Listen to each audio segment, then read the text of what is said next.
घोटकी ख़ालिद हुसैन शेख 25 सितंबर 2021 सिंध हुकूमत जे हिदायतुनि मुताबिक़ ज़िले घोटकी में कोरोना वायरस जी पेश नज़र सख़्त क़दम खणण जो फ़ैसिलो समूरनि सतई इदारनि स्कूलनि स्टोरनि ट्रांसपोर्टनि ॿियनि कारोबारनि ॾांहुं हिदायतनामो जारी कयो वियो।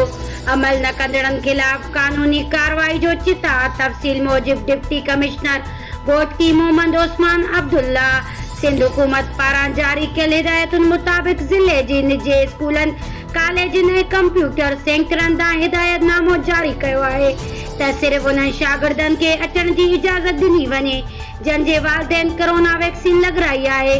उन सिलसिले में समूरो रिकॉर्ड रखियो वञे।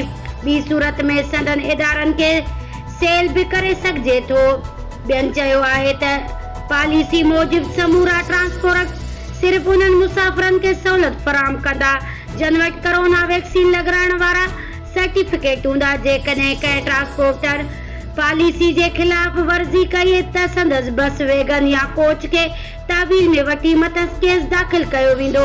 उन समूरनि सनअती इदारनि शुगर फ्लोर ऐं ऑयल मिल्स समेत नंढनि वॾनि कारखाननि जे मालिकनि खे हिदायत कई आहे त हू लाज़मी तौर ते पंहिंजे वर्करनि खे वैक्सीन लॻाराइनि ऐं अहिड़नि वर्करनि खे कम ते न घुरायो वञे जेकी बग़ैर कंहिं सबब जे वैक्सीन लॻाइण खां इनकारी आहिनि। डिप्टी कमिश्नर समूरनि दुकानदारनि होटल रेस्टोरेंट स्टोरनि ऐं बेकरियुनि जे मालिकनि खे तनबीह कई आहे त हू ज़िले इंतिज़ामिया जे हिदायतनामे खे वाज़िह करे छॾनि त कंहिं बि अहिड़े शख़्स खे सहूलियत फराहम न कई वेंदी जंहिं कोरोना वायरस खां बचाव जी वैक्सीन नाहे लॻाराई। डिप्टी कमिश्नर जो वधीक चवणु आहे त कोरोना वायरस जे पेश नज़र हुकूमत सिंध जे ज़िक्र कयल हिदायतुनि ते अमल न कंदड़नि ख़िलाफ़ कानूनी कार्रवाई जी शुरूआत कई वेंदी।